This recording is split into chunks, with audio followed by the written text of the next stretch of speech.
El ardor en mi mejilla duró menos que la humillación.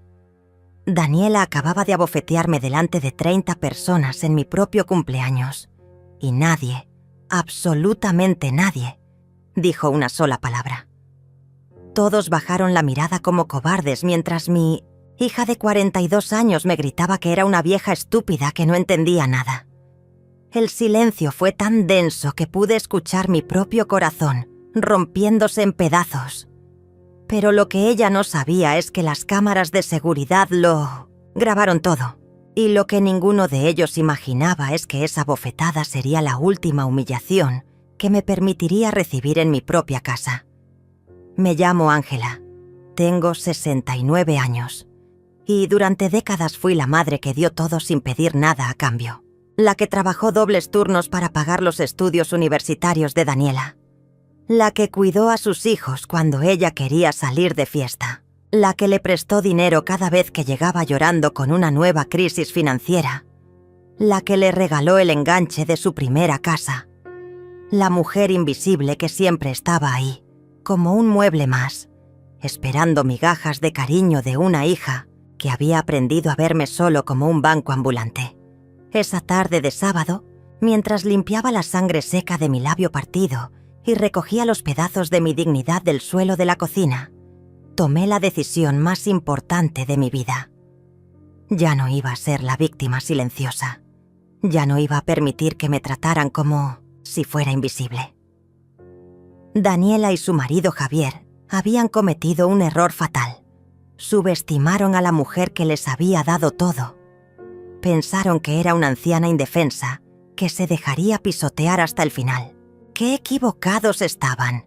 Pero para entender por qué llegamos a ese momento de quiebre total, necesito contarte cómo empezó todo. Cómo una familia que parecía perfecta desde afuera se había convertido en una cueva de víboras. Cómo los lazos de sangre se habían transformado en cadenas de manipulación. Y cómo yo, sin darme cuenta, había criado a mi peor enemiga. Todo comenzó 6 meses antes, en una tarde aparentemente normal de domingo. Daniela había llegado a casa con Isabel, mi nieta de 17 años, para nuestro almuerzo familiar, de siempre. La mesa estaba puesta con mis mejores platos, esos de porcelana azul que había heredado de mi madre. El aroma del guiso de pollo llenaba toda la casa, mezclándose con el perfume de las rosas del jardín que entraba por la ventana abierta. Era uno de esos momentos que fotografías mentalmente, porque todo parece perfecto. Isabel estaba especialmente cariñosa ese día, ayudándome a servir la comida y contándome sobre sus planes de estudiar medicina. Sus ojos brillaban cuando hablaba de su futuro. Y yo me sentía tan orgullosa de esa nieta que había salido tan diferente a su madre. Daniela, en cambio, parecía distraída, revisando constantemente su teléfono y respondiendo con monosílabos cuando le preguntaba algo. Debía haber notado las señales. Debía haber prestado atención a la forma en que evitaba mi mirada y a cómo Javier se había quedado inusualmente callado durante toda la comida. Fue cuando estábamos tomando el café que Daniela soltó la bomba con una sonrisa falsa que no llegaba a sus ojos. Me dijo que habían estado pensando que yo ya estaba muy mayor para vivir sola en una casa tan grande, que se preocupaban por mi seguridad, que habían encontrado una residencia muy bonita donde estaría mejor cuidada. Lo dijo como si fuera una sugerencia amorosa, pero en sus palabras había algo que me hizo sentir un escalofrío en la espalda. Le respondí que me sentía perfectamente capaz de cuidar de mí misma, que la casa era mi hogar y que no tenía intención de irme a ningún lado. La sonrisa de Daniela se desvaneció por un segundo y pude ver algo frío y calculador en sus ojos antes de que volviera a fingir preocupación maternal.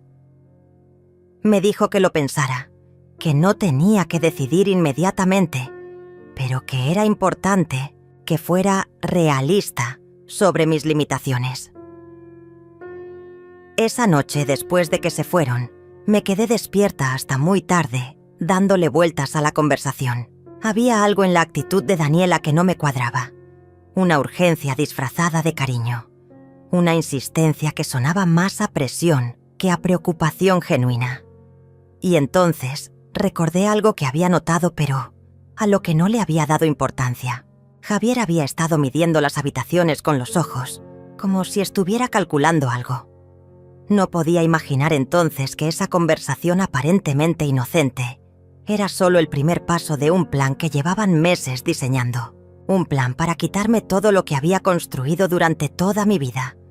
Un plan que requería que yo desapareciera del mapa, que fuera declarada incompetente, que firmara papeles sin entender lo que decían.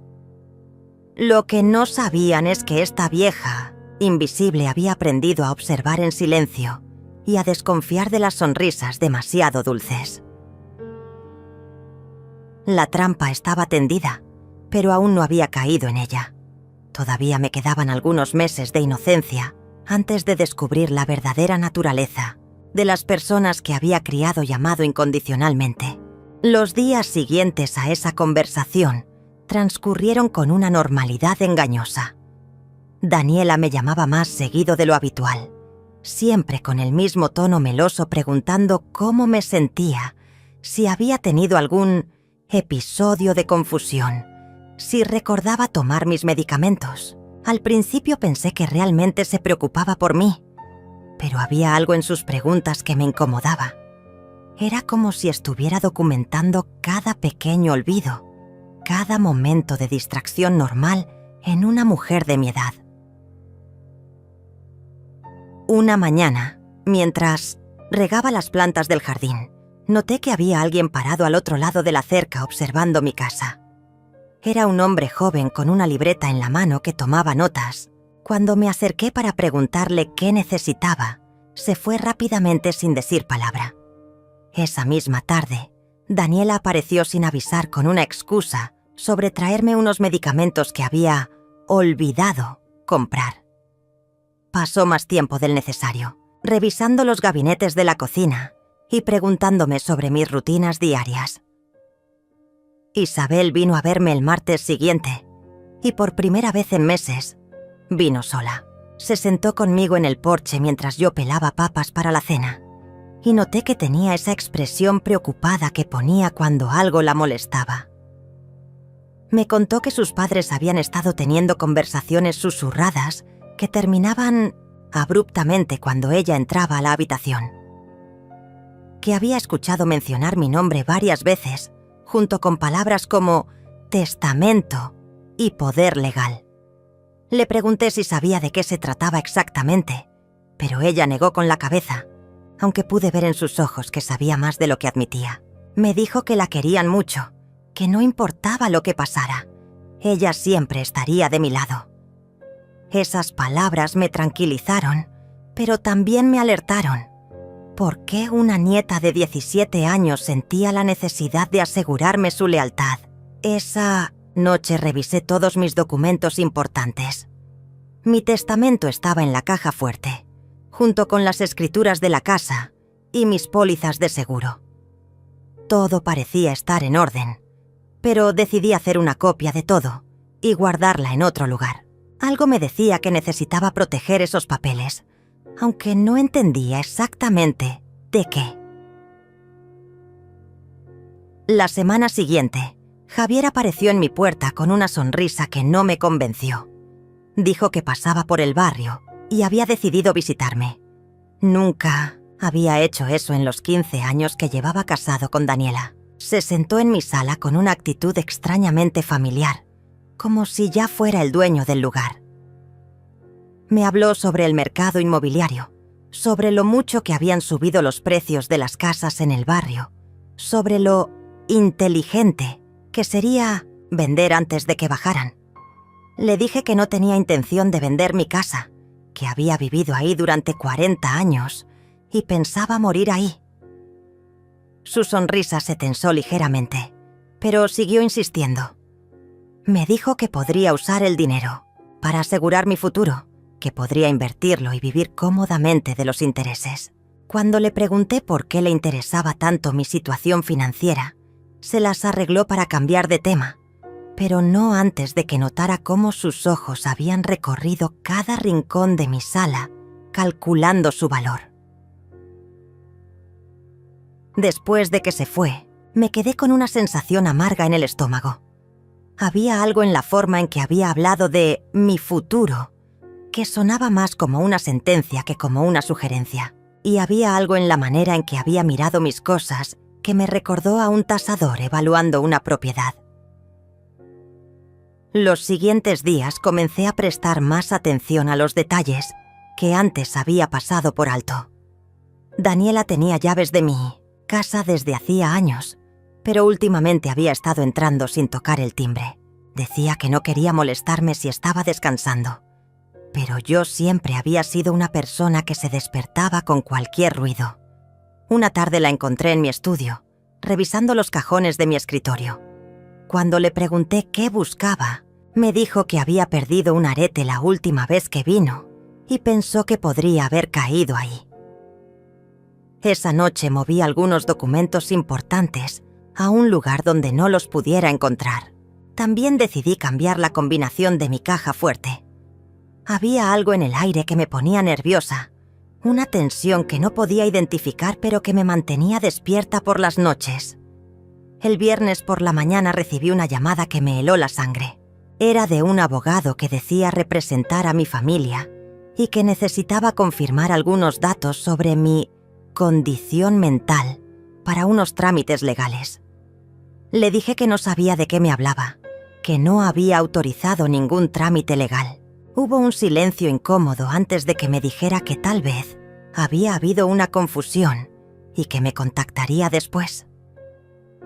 Inmediatamente llamé a Moisés, mi abogado de confianza desde hace 20 años. Le conté sobre la llamada y sobre las extrañas visitas y conversaciones de las últimas semanas. Su voz se puso seria cuando me dijo que había casos de familias que intentaban declarar incompetentes a personas mayores para tomar control de sus bienes. Me sugirió que tuviera mucho cuidado con cualquier documento que me pidieran firmar y que lo llamara inmediatamente si alguien intentaba presionarme legalmente. Esa tarde, mientras preparaba la cena, me di cuenta de que alguien había estado en mi casa. Pequeños detalles que solo yo podía notar. Un cajón que no había cerrado completamente. Unos papeles que no estaban exactamente donde los había dejado. Una silla ligeramente movida de su posición habitual. Alguien había estado buscando algo. Y tenía una idea muy clara de quién podría haber sido. Por primera vez en meses, esa noche cerré mi casa con llave por dentro. También decidí que era hora de instalar cámaras de seguridad. Si alguien estaba jugando conmigo, yo necesitaba evidencia de lo que estaba pasando. Lo que no sabía es que esas cámaras se convertirían en mi mejor arma cuando llegara el momento de la venganza. La trampa se estaba cerrando a mi alrededor, pero yo había comenzado a tejer la mía propia. La instalación de las cámaras fue más fácil de lo que imaginaba. Un técnico recomendado por Moisés vino un martes por la mañana y colocó 4 cámaras discretas. Una en la sala, una en la cocina, una en el pasillo y una apuntando a la entrada principal. Le dije a Daniela que eran para sentirme más segura después de unos robos que habían ocurrido en el barrio. Puso una cara extraña cuando se enteró, pero no podía protestar sin parecer sospechosa. Lo que descubrí en Minute of Cienta las primeras semanas me dejó sin aliento. Daniela y Javier entraban a mi casa cuando yo salía a hacer compras o ir al médico. Conocían mi rutina mejor de lo que yo imaginaba. Vi en las grabaciones cómo revisaban mis armarios, cómo fotografiaban documentos con sus celulares, cómo Javier hacía mediciones de las habitaciones como si ya fuera el dueño. Pero lo peor fue cuando vi a Daniela tratando de abrir mi caja fuerte, probando diferentes combinaciones durante casi 1 hora. Un jueves por la tarde, mientras yo estaba en la consulta médica, las cámaras grabaron algo que me hizo temblar de rabia. Javier trajo a un hombre desconocido hasta mi casa. Por los gestos y la forma en que caminaban por las habitaciones, era obvio que le estaba mostrando la casa como si fuera a venderla. El extraño tomó fotos, hizo anotaciones y hasta midió algunas paredes. Cuando llegaron a mi dormitorio, Javier abrió mi guardarropa y le mostró mi colección de joyas, como si ya fueran suyas. Esa noche, cuando Daniela me llamó con su voz, melosa de siempre preguntando cómo había sido mi consulta, tuve que hacer un esfuerzo sobrehumano para no explotar. Me preguntó si el médico había dicho algo sobre mi memoria o si había tenido algún episodio de confusión. Sus preguntas eran muy específicas, como si estuviera construyendo un expediente sobre mi supuesta incapacidad mental. Decidí hacer una prueba. El domingo siguiente, durante nuestro almuerzo familiar, fingí estar confundida sobre algunas cosas menores. Dije que no recordaba dónde había puesto las llaves, que me había olvidado de apagar la estufa esa mañana. Vi cómo los ojos de Daniela se iluminaron con una satisfacción que trató de disimular. Inmediatamente sacó su teléfono y comenzó a tomar notas, como si estuviera documentando cada síntoma de mi deterioro mental. Isabel me miraba preocupada desde el otro lado de la mesa. Podía ver en sus ojos que sabía que algo no estaba bien. Cuando sus padres fueron a la cocina a buscar el postre, ella se acercó a mí y me susurró que no me creyera tan fácilmente confundida, que ella sabía que yo estaba perfectamente lúcida. Le guiñé un ojo y le pedí que guardara silencio sobre nuestra conversación. La siguiente semana recibí otra llamada del mismo abogado de antes. Esta vez era más insistente. Me dijo que mi familia había expresado preocupaciones legítimas sobre mi capacidad para manejar mis propios asuntos y que era necesario hacer una evaluación psicológica. Cuando le pregunté quién exactamente había expresado esas preocupaciones, mencionó el nombre de Daniela y Javier. Me dijo que habían presentado evidencia de mi deterioro cognitivo y que un juez podría ordenar la evaluación si yo me negaba a cooperar. Le dije que necesitaba tiempo para pensarlo y colgué el teléfono con las manos temblando. No de miedo, sino de una rabia fría que comenzaba a cristalizarse en algo más peligroso. Inmediatamente llamé a Moisés y le conté sobre la llamada.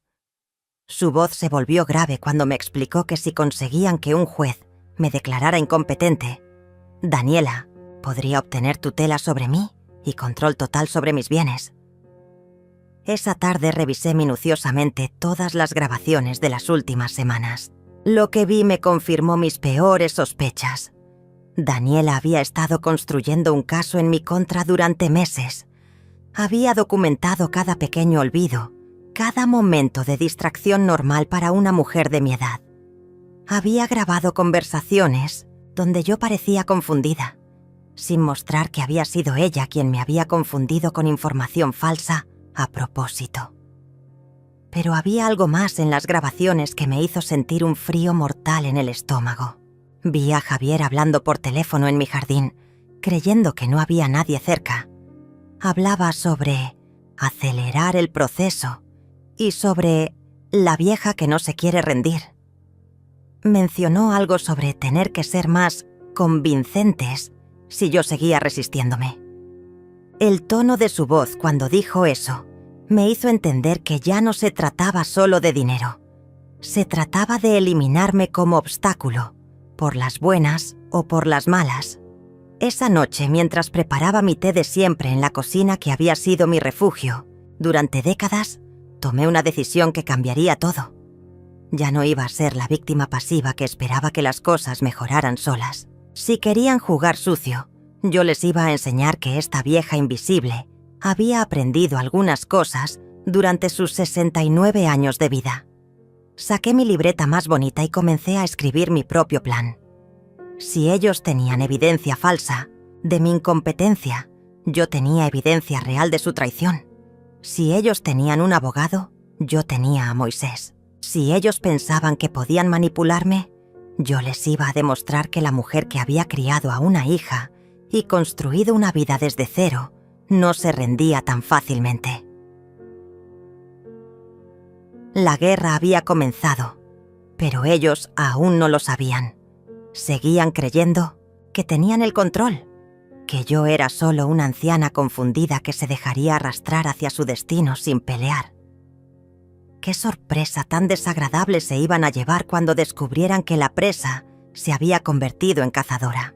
Los preparativos para mi cumpleaños comenzaron 2 semanas antes de la fecha.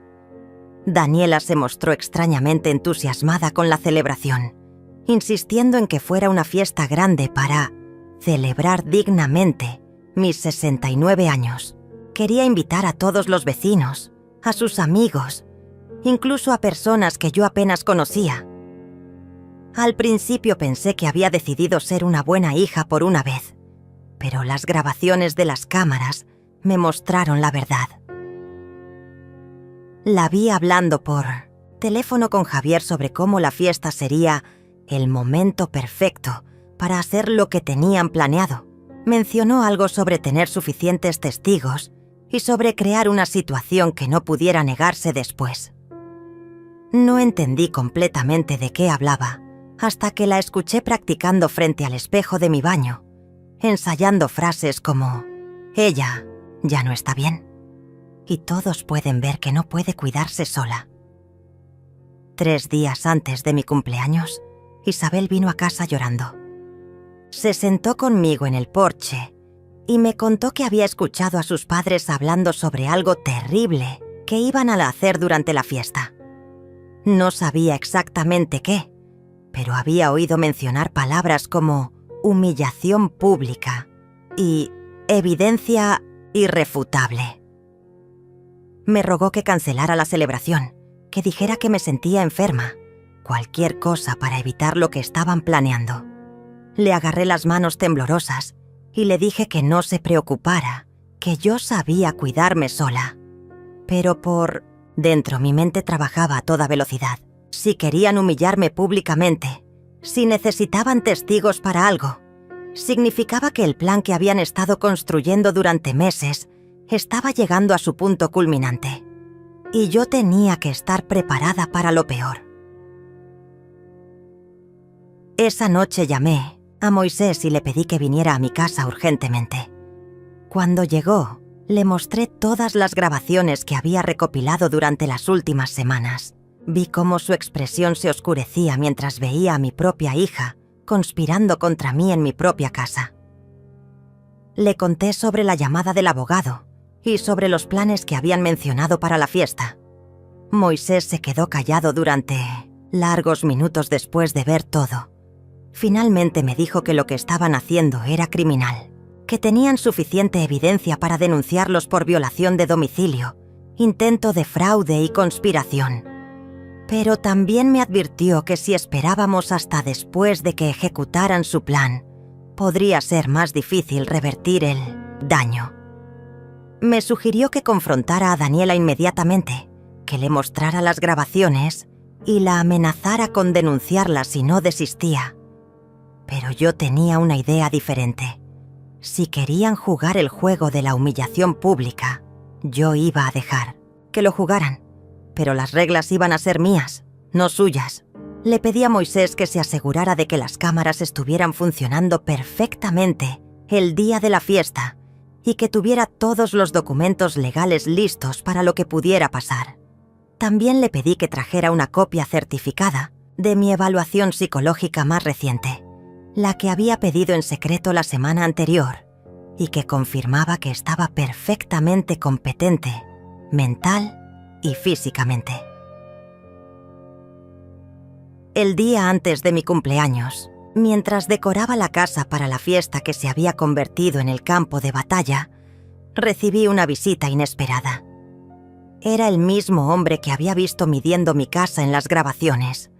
Se presentó como un tasador inmobiliario y me dijo que mi familia lo había contratado para hacer una evaluación de la propiedad.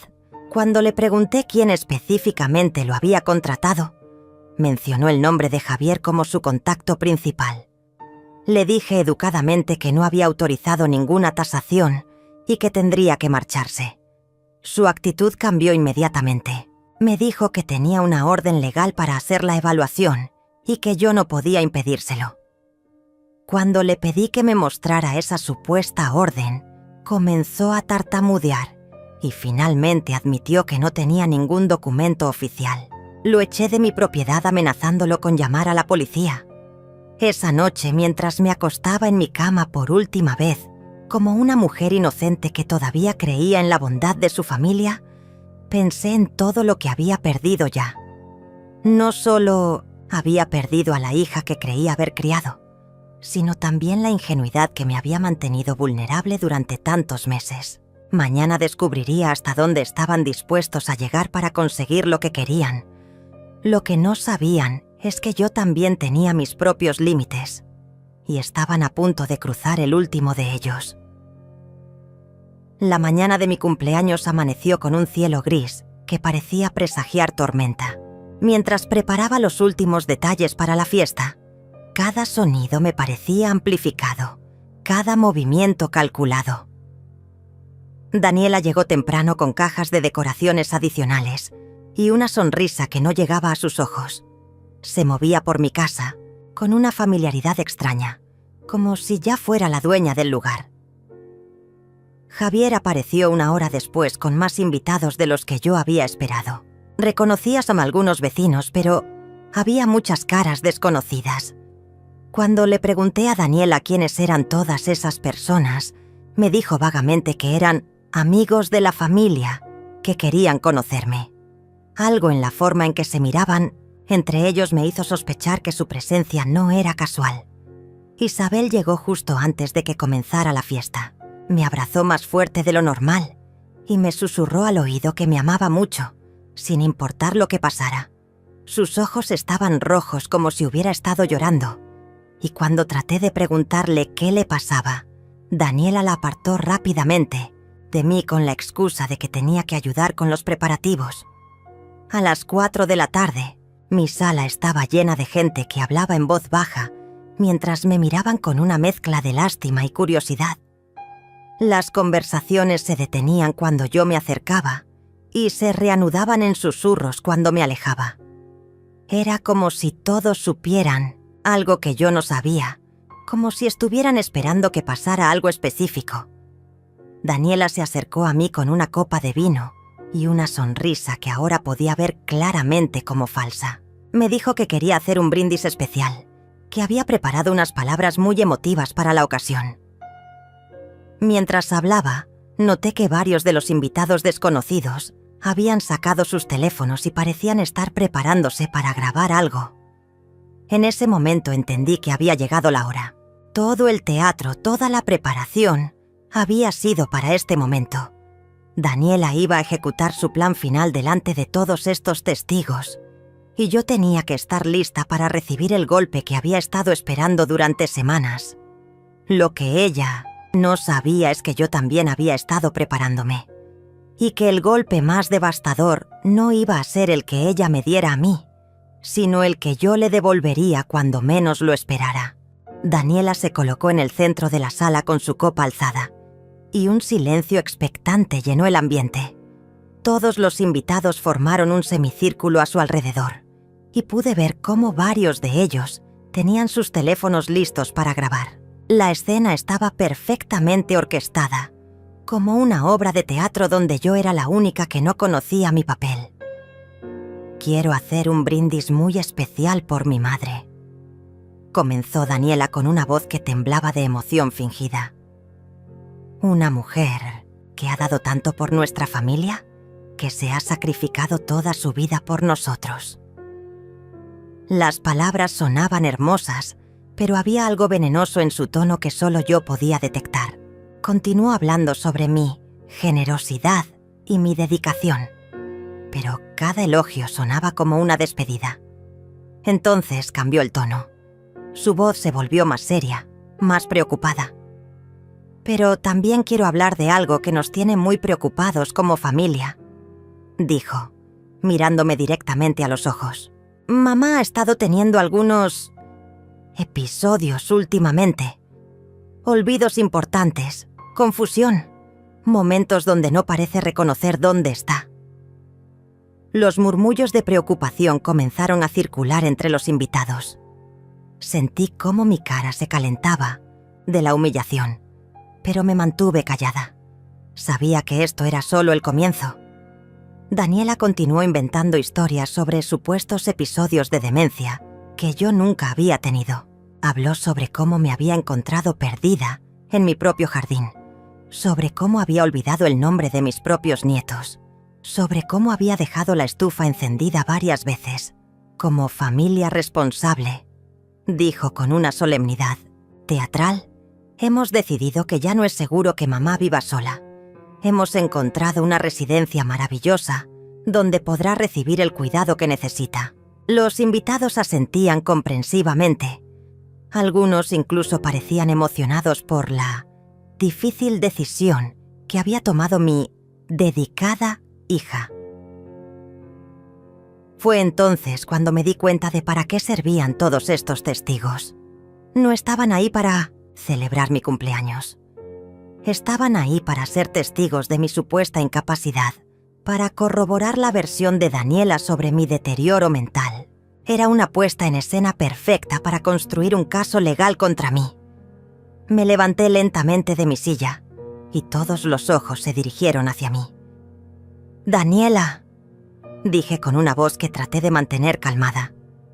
«No sé de qué episodios hablas. Me siento perfectamente capaz de cuidar de mí misma». Mi respuesta sonó débil incluso para mis propios oídos, exactamente como ella había planeado. «Ay, mamá», respondió con una sonrisa condescendiente. «Esto es exactamente lo que queremos decir. No tienes conciencia de tu propio estado». Se dirigió a los invitados como si yo no estuviera presente. «Como pueden ver, ella niega completamente los problemas que todos hemos notado».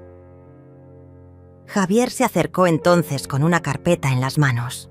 «Ángela», me dijo con una falsa gentileza, «hemos preparado algunos documentos que te van a facilitar la transición. Solo necesitamos que firmes aquí para asegurar que todo esté en orden». Extendió la carpeta hacia mí con una sonrisa que no llegaba a sus ojos. Cuando abrí la carpeta vi exactamente lo que había estado temiendo. Era un poder legal que le daba a Daniela control total sobre mis finanzas y propiedades. También había un documento de renuncia voluntaria a mi capacidad legal y una autorización para vender mi casa. Todo estaba redactado de manera que pareciera que yo había tomado estas decisiones por mi propia voluntad. «No voy a firmar esto», dije cerrando la carpeta de golpe. El murmullo de los invitados se intensificó. Podía escuchar comentarios sobre lo terco que se vuelve uno con la edad y sobre lo difícil que debe ser para Daniela lidiar con una madre obstinada. Fue entonces cuando Daniela mostró su verdadera cara. Su máscara de hija preocupada se desvaneció por completo. «Vas a firmar esos documentos», me dijo con una voz fría que nunca le había escuchado antes. «Ya no tienes opción. Todo el mundo puede ver que no estás en condiciones de tomar decisiones racionales». «No voy a firmar nada», repetí, esta vez con más firmeza. «Esta es mi casa y yo decido qué pasa con ella». Mi voz había comenzado a temblar, no de miedo, sino de una rabia que había estado conteniendo durante meses. Daniela se acercó más a mí y pude ver la frialdad calculadora en sus ojos. «Siempre fuiste una egoísta», me dijo en voz lo suficientemente alta para que todos escucharan. «Nunca pensaste en nadie más que en ti misma. Nosotros hemos cuidado de ti, nos hemos preocupado por ti, y así nos pagas». «Yo te crié», le respondí, sintiendo cómo las lágrimas comenzaban a acumularse en mis ojos. «Te di todo lo que tenía. Trabajé doble turno para pagar tus estudios. Te presté dinero cada vez que lo necesitaste. ¿Cómo puedes tratarme así? Lo que hiciste fue tu obligación como madre», me gritó. «Y ahora es tu obligación asegurarte de que tu familia esté protegida cuando tú ya no estés. Pero eres demasiado egoísta para entenderlo». Los invitados observaban la escena con una mezcla de incomodidad y fascinación morbosa. Algunos incluso parecían estar disfrutando del espectáculo.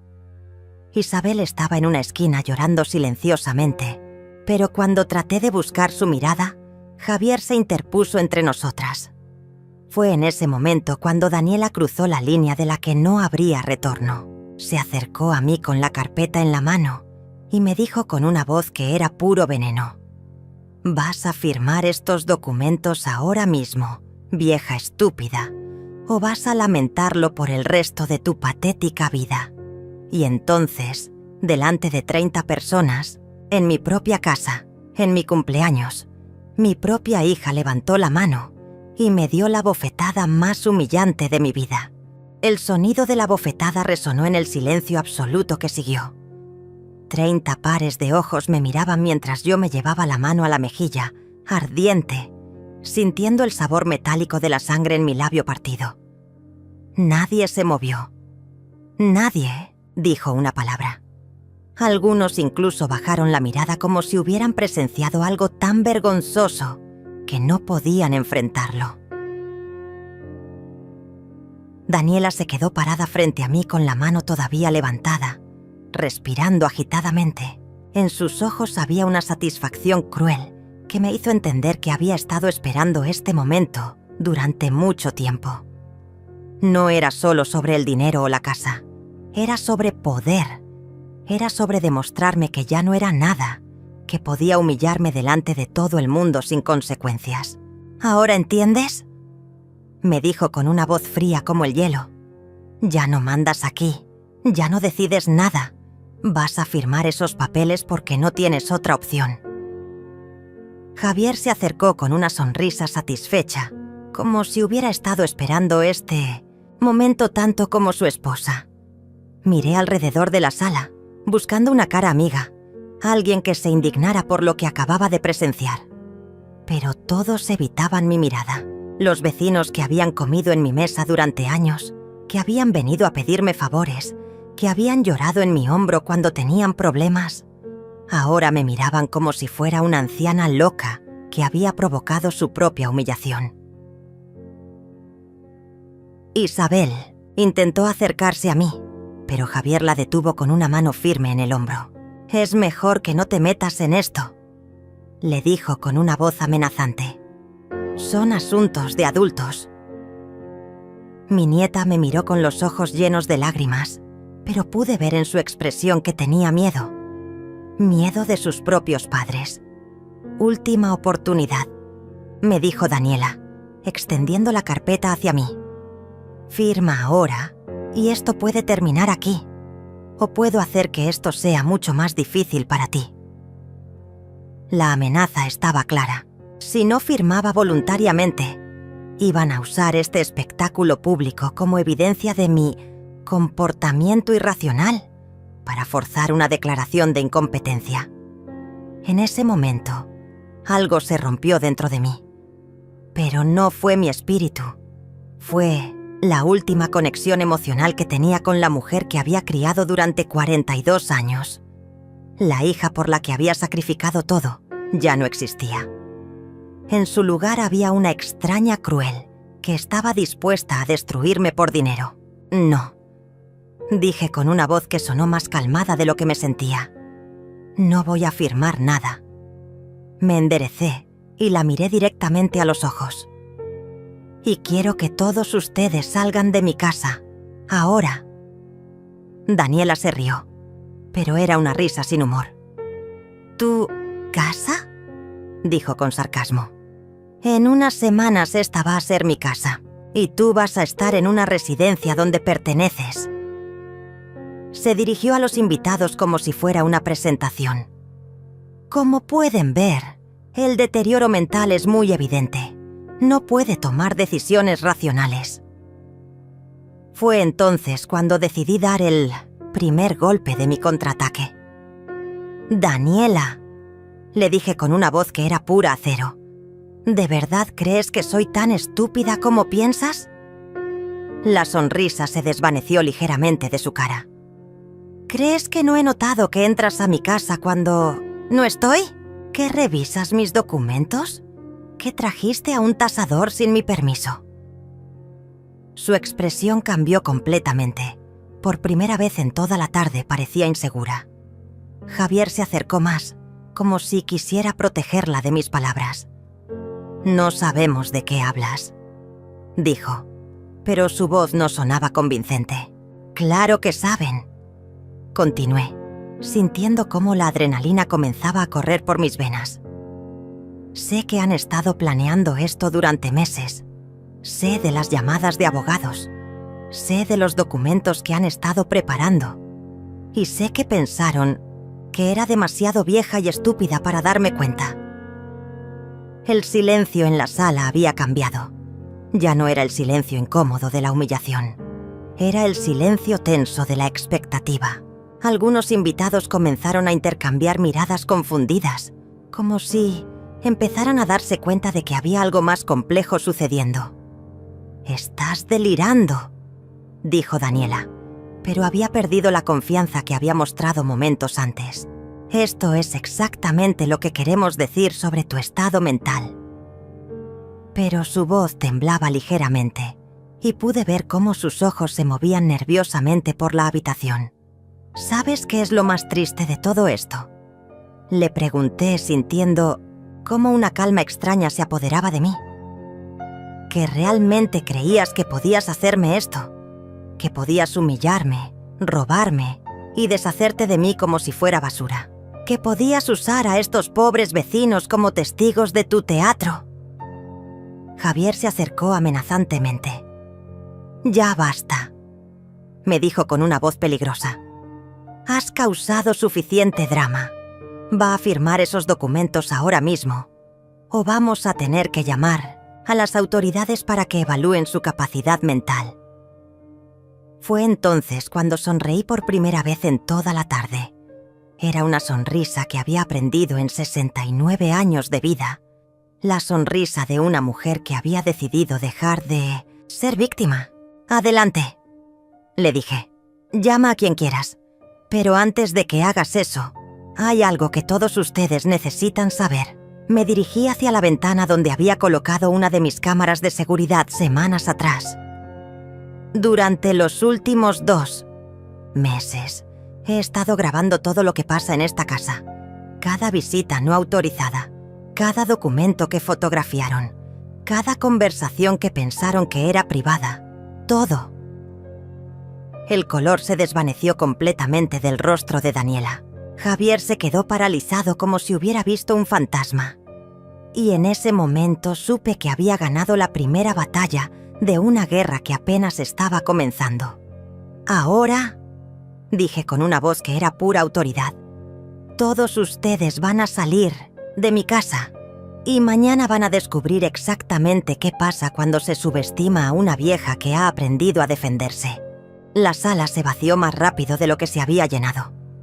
Los invitados salieron en silencio, algunos evitando mi mirada, otros lanzándome expresiones de curiosidad que no habían tenido antes. Habían venido esperando ser testigos de la humillación de una anciana, pero se iban habiendo presenciado algo completamente diferente. El poder había cambiado de manos en cuestión de minutos, y todos lo habían sentido. Daniela y Javier fueron los últimos en irse. Antes de salir, Daniela se volvió hacia mí con una expresión que mezclaba rabia y algo que nunca había visto antes en sus ojos. Miedo. «Esto no se va a quedar así», me dijo con una voz que trataba de sonar amenazante, pero que temblaba ligeramente. «Vamos a conseguir esas grabaciones y vamos a demostrar que estás loca. Inténtalo», le respondí con una calma que me sorprendió a mí misma. «Pero te sugiero que busques un buen abogado. Vas a necesitarlo». Javier la tomó del brazo y prácticamente la arrastró hacia la puerta, pero pude escuchar cómo comenzaron a discutir en susurros agitados tan pronto como pensaron que estaban fuera de mi alcance. Isabel se había quedado escondida en la cocina durante toda la confrontación. Cuando todos se fueron, salió con los ojos rojos de llorar. Se acercó a mí y me abrazó con una fuerza que me sorprendió. «Abuela», me susurró. «Tenía tanto miedo de que te lastimaran más. Sabía que estaban planeando algo horrible, pero no sabía cómo ayudarte». Ya me ayudaste, le dije acariciando su cabello. Me ayudaste al amarme cuando ellos ya habían decidido odiarme. Eso significó más de lo que imaginas. Le expliqué que las próximas semanas iban a ser difíciles, que sus padres probablemente tratarían de mantenerla alejada de mí, pero que no importaba lo que pasara. Ella siempre tendría un lugar en mi corazón y en mi vida. Esa noche, después de que Isabel se fue, me senté en mi sala destruida por la fiesta y llamé a Moisés. Le conté todo lo que había pasado, desde la humillación pública hasta la confesión accidental de sus planes. Su voz se llenó de indignación cuando le describí la bofetada, pero también pude escuchar una satisfacción profesional cuando le hablé de las grabaciones. Ángela, me dijo, lo que han hecho constituye varios delitos: violación de domicilio, intento de fraude, coacción y ahora agresión física. Con las grabaciones que tienes, podemos no solo defenderte de cualquier intento de declararte incompetente, sino también presentar cargos criminales contra ellos.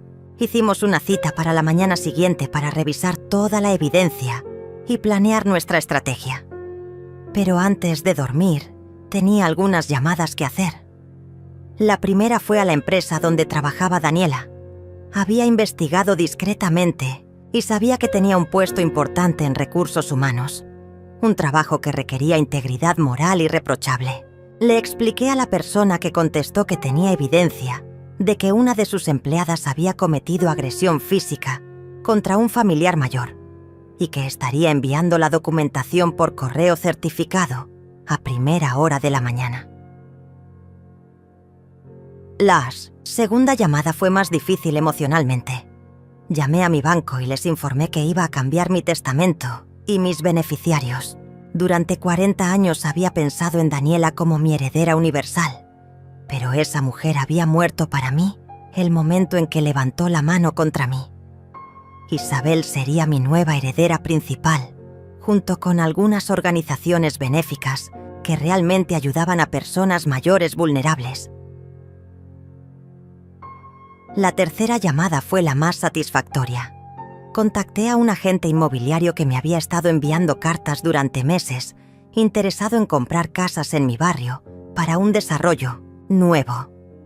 Le dije que mi casa estaría disponible para venta inmediata y que necesitaba que el proceso fuera rápido y confidencial.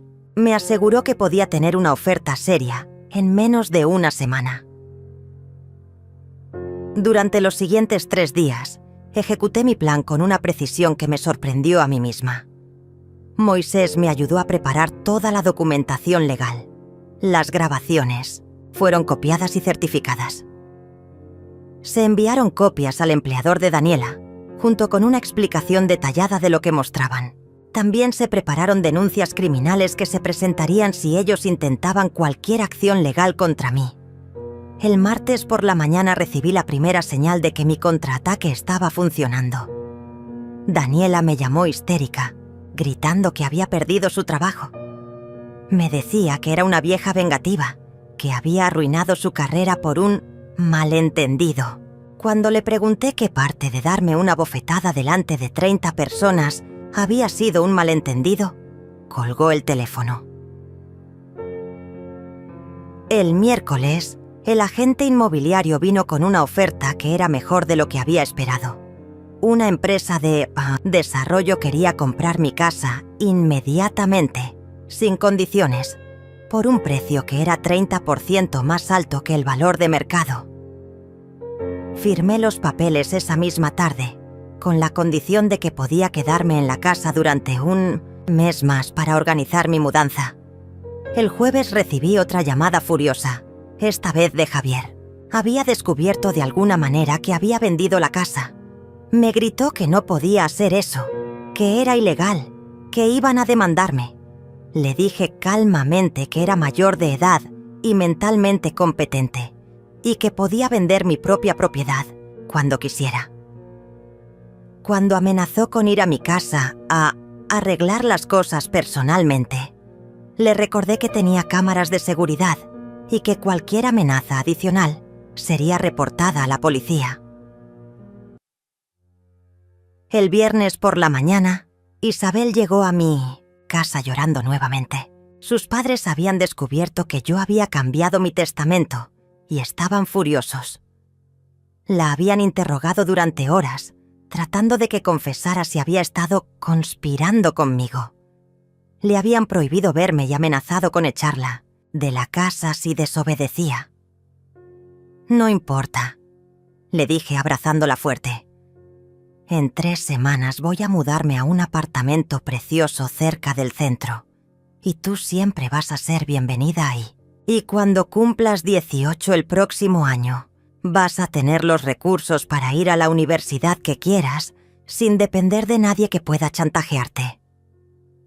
Esa tarde, mientras empacaba las pocas cosas que realmente me importaban, reflexioné sobre todo lo que había pasado en una semana.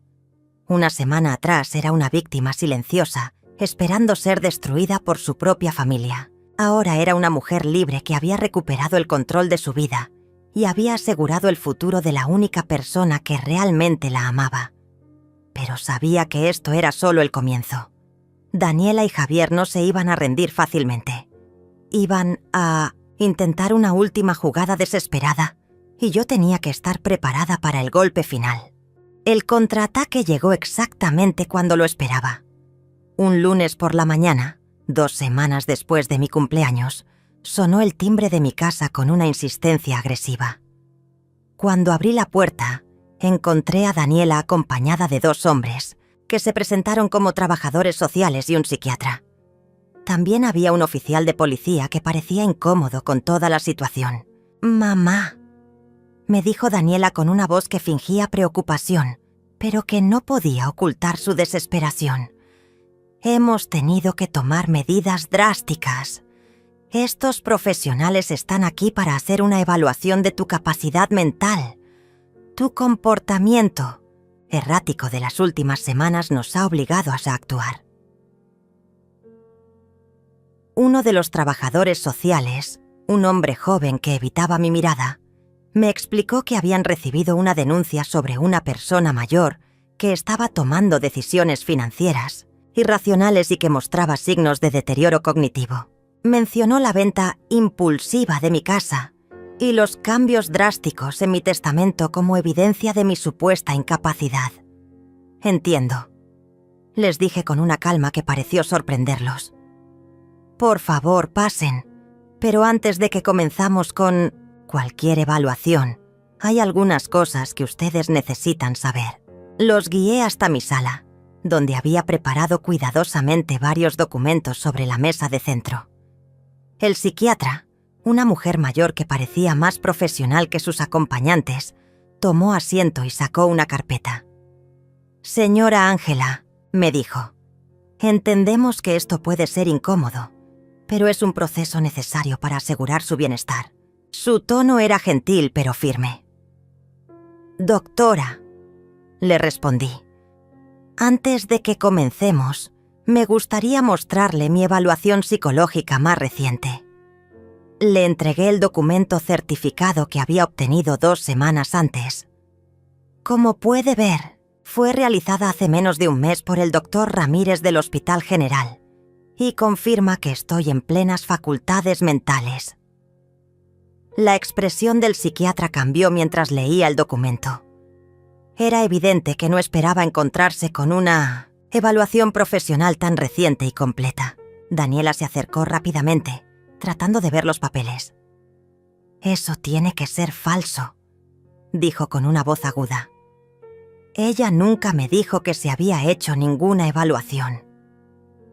«¿Por qué tendría que decírtelo?», le pregunté, mirándola directamente, a los ojos.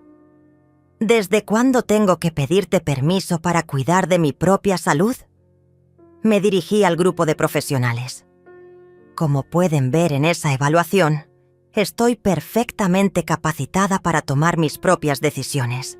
Uno de los trabajadores sociales parecía confundido. «Pero nos dijeron que había vendido su casa impulsivamente, sin consultar con su familia».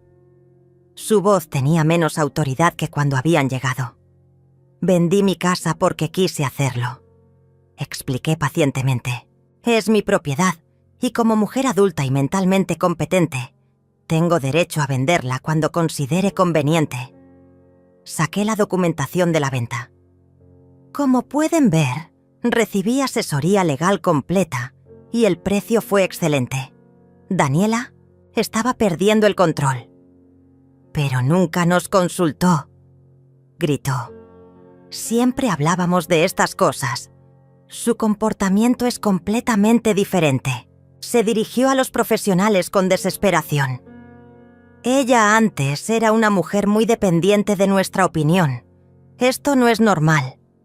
«Tienes razón», le dije con una sonrisa que no llegaba a mis ojos. «Mi comportamiento ha cambiado. Cambió el día que me diste una bofetada delante de 30 personas en mi propio cumpleaños». El silencio que siguió fue absoluto. El psiquiatra levantó la vista de los documentos. «Disculpe, ¿puede explicar eso con más detalle?» Su tono profesional se había vuelto más interesado y ligeramente alarmado. «Por supuesto», respondí, dirigiéndome hacia mi sistema de entretenimiento. «Tengo las grabaciones de seguridad que documentan el incidente». Mientras insertaba el disco, pude ver cómo Daniela y Javier intercambiaban miradas de pánico. «Eso es privado», protestó Javier. «No puede mostrar grabaciones privadas sin nuestro consentimiento». Pero su voz sonaba desesperada, no autoritaria. El Lyon, oficial de policía, que había permanecido callado hasta ese momento, habló por primera vez. «Si la grabación muestra evidencia de agresión física, tengo la obligación legal de revisarla». Se dirigió a mí con respeto. «Señora, ¿me da permiso para ver esa grabación?» «Por supuesto, oficial», respondí, presionando el botón de reproducción. Durante los siguientes 10 minutos, toda la humillación de mi cumpleaños se desarrolló ante los ojos de los profesionales. La manipulación emocional, la presión para firmar documentos, los insultos y, finalmente, la bofetada que resonó claramente en el audio. Cuando la grabación terminó, el psiquiatra fue la primera en hablar. «Señora Ángela», me dijo con una voz completamente diferente, «lo que acabo de ver constituye abuso hacia una persona mayor. No hay absolutamente nada en su comportamiento que sugiera incapacidad mental. De hecho, el hecho de que haya tenido la previsión de instalar cámaras de seguridad y documentar estos incidentes demuestra una capacidad de juicio excepcional». Uno de los trabajadores sociales se dirigió a Daniela con una expresión seria. «Señora, vamos a tener que abrir una investigación sobre este incidente. El abuso hacia personas mayores es un delito grave». Daniela se había puesto pálida, como un papel. El oficial de policía se acercó a mí. «Señora Ángela, ¿desea presentar cargos formales por agresión?». Su actitud hacia mí había cambiado completamente. Ya no era una anciana posiblemente incompetente. Era una víctima de abuso que había sido lo suficientemente inteligente para documentar su victimización. «Sí», respondí sin dudar. «Quiero presentar cargos formales». Me dirigí a Daniela, que parecía estar en shock. «También quiero una orden de restricción. No quiero que te acerques a mi nueva casa cuando me mude». La doctora cerró su carpeta. «Definitivamente. No hay necesidad de ninguna evaluación adicional», anunció. «Esta señora está claramente en plenas facultades mentales y ha sido víctima de manipulación y abuso. Voy a incluir en mi reporte que cualquier intento futuro de cuestionar su competencia mental debe ser investigado como posible continuación del patrón de abuso». Daniela finalmente explotó. «¡Esto es ridículo!», gritó. «Ella está manipulando a todos ustedes. Es una vieja vengativa que está destruyendo a su propia familia». Pero sus palabras solo confirmaron lo que todos acababan de presenciar en la grabación. Javier trató de tomar el brazo de su esposa. «Daniela, cállate. Vámonos de aquí». Su voz era la de un hombre que sabía que había perdido completamente. Pero Daniela no había terminado. «¡No!», le gritó soltándose de su agarre. «Esa casa debería ser nuestra. Esa herencia debería ser nuestra. Nosotros cuidamos de ella durante años». Se dirigió a mí con una rabia que ya no trataba de disimular. «Eres una egoísta. Siempre fuiste una egoísta». En ese momento, algo dentro de mí se calmó completamente. La mujer que había criado, la hija por la que había sacrificado todo, había desaparecido para siempre. En su lugar había una extraña llena de odio que culpaba a todo el mundo, menos a sí misma por las consecuencias de sus propias acciones. «Ya terminé contigo», le dije con una voz que era pura tranquilidad. «Oficialmente ya no tienes madre». 6 meses después, estoy sentada en la terraza de mi nuevo apartamento, tomando mi té de la tarde mientras veo el atardecer pintarse de colores dorados sobre la ciudad. El aire huele a jazmín del pequeño jardín que he plantado en macetas y puedo escuchar el suave murmullo de la fuente que Isabel me ayudó a instalar el mes pasado. Es un sonido que me tranquiliza, muy diferente al silencio tenso que llenaba mi antigua casa durante esos últimos meses de traición. Mi nueva vida ha florecido de maneras que nunca imaginé posibles. El apartamento es perfecto para mí. Luminoso, moderno, con todas las comodidades que necesito y sin los fantasmas del pasado que habitaban cada rincón de la casa donde crié a una hija que resultó ser mi enemiga. Aquí no hay recuerdos dolorosos, solo la paz de empezar de nuevo a los 70 años. Isabel viene a visitarme cada fin de semana. Cumplió 18 hace 3 meses, y con el dinero de la herencia que le dejé, pudo inscribirse en la Universidad de Medicina que siempre soñó. Sus ojos brillan cuando me cuenta sobre sus clases, sobre los amigos que ha hecho, sobre el futuro que está construyendo. Es la misma luz que vi en ella cuando era pequeña, pero ahora más madura, más determinada. Me dice que quiere especializarse en geriatría para cuidar de personas mayores que necesitan quien las defienda. Sé que va a ser una doctora excepcional. Sus padres intentaron impedir que me viera durante los primeros meses. Llegaron incluso a amenazarla con no pagarle los estudios si mantenía contacto conmigo. Pero Isabel les recordó que ya no dependía de ellos financieramente, que ahora tenía los medios para ser independiente. La última vez que hablamos del tema, me contó que Daniela había tratado de manipularla con lágrimas y chantajes emocionales, pero que ella había aprendido a reconocer esas tácticas. «Abuela», me dijo, «tú me enseñaste que el amor verdadero no viene con condiciones ni amenazas». Daniela nunca encontró otro trabajo en su área. La industria de recursos humanos es pequeña, y la noticia de sus acciones se extendió rápidamente. Los cargos criminales por agresión fueron procesados, y aunque solo recibió libertad condicional y servicio comunitario, el registro criminal arruinó sus posibilidades de conseguir empleo en cualquier posición de confianza. Supe por Isabel que tuvieron que vender su casa y mudarse a un apartamento mucho más pequeño. Javier consiguió trabajo como vendedor de autos usados, un empleo que está muy por debajo de sus aspiraciones anteriores. Han intentado contactarme varias veces. Al principio eran llamadas llenas de ira y amenazas legales que nunca se materializaron. Después vinieron las cartas pidiendo perdón y rogando una reconciliación familiar. Más recientemente, han sido mensajes desesperados pidiendo ayuda financiera, alegando que están pasando por dificultades. Cada comunicación va directamente a la basura sin ser abierta. Cambié mi número de teléfono y me mudé sin dejarles mi nueva dirección. Para mí, esas personas ya no existen. La orden de restricción sigue vigente. Violaron 2 veces durante los primeros meses, apareciendo en lugares donde sabían que estaría, tratando de hablar conmigo. Cada violación fue reportada a la policía y ahora entienden que cualquier acercamiento adicional tendrá consecuencias serias. Han aprendido, finalmente, que ya no soy la mujer sumisa que pueden intimidar o manipular. Mis días ahora están llenos de cosas que realmente me dan alegría. Tomo clases de pintura los martes y jueves.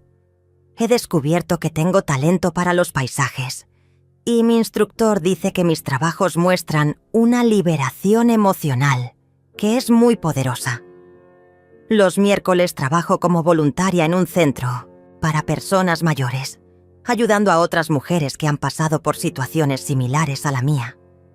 Es sorprendente cuántas historias parecidas existen, cuántas familias ven a sus ancianos solo como fuentes de dinero, en lugar de como seres humanos con derechos y dignidad.